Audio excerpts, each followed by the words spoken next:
Hey, it's Chael. Is Daniel around? He's not. Hey, is he drunk?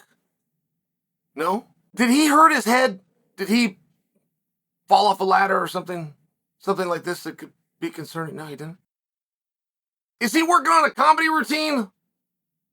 He's not. Well, I asked because he thinks that Tom Aspinall, with a proper victory, could take Stipe's fight against Jon Jones away. He can't be serious. All right, you know what, guys? I gotta tell you. He can't be serious, right? I'm assuming you guys have seen the headline from Daniel Cormie. Daniel Cormie put out a piece, and he said with the proper performance, right? I mean, it's got to be it's got to be an absolute drubbing. I think that might have been the word he used. It was some word that I don't ever use, but it means a whipping. It means that Aspinall's got to go out there in front of his people. He's got to whip Curtis Blades. And there could be such an uprising by you, the crowd. The UFC would have no choice. Give Tom the fight. There's no way he believes that, right? Like, sometimes you say things, and it's on accident. And if in a normal situation, you would cut, edit that out, give me another shot. But you're live.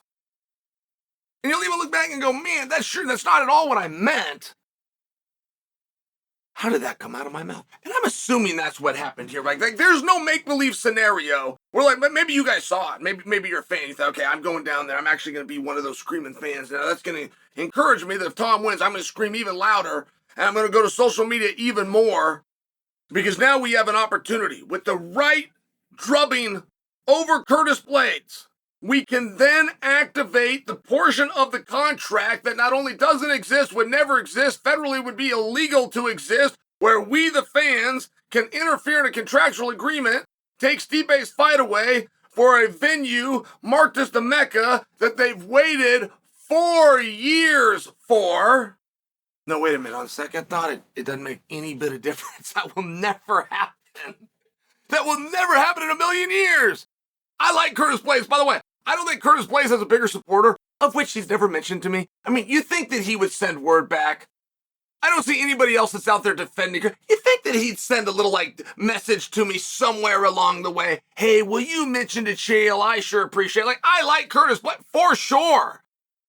But you go out there and you drub Curtis Blades. There is no scenario where you're going to drub, whatever that means. Again, where you're going to wash him more than you washed Sergey Pavlich. Oh, by the way, Sergey was the more respected and feared of the fighters. I don't argue that he was better. I think Curtis is better. I think Curtis X's and O's is the biggest threat that Jon Jones has ever had. That isn't the point.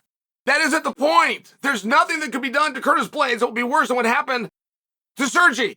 And there is no amount of eyes on this match that are going to have the focus and the interest, thus making a victory potentially by Tom more incredible. But to act as though that then can interfere with a contractual agreement on a fight, I mean, it's going to be 4 years by the time that thing gets off. Now, I'm talking about Jon Jones, and he did fight once in between there, right? So I guess my 4-year clock is gone, but it'll be 3 years for Stipe. 1 month short of 3 years since he's returned. Now, let's forget about the Francis and the delay and the light heavyweight with Jon Jones and Stipe. Like, let's just look at it for what it is. They were going to book this fight in November of last year. They held it for an entire year.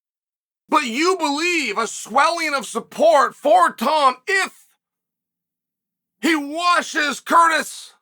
What in the blue hell are you talking about?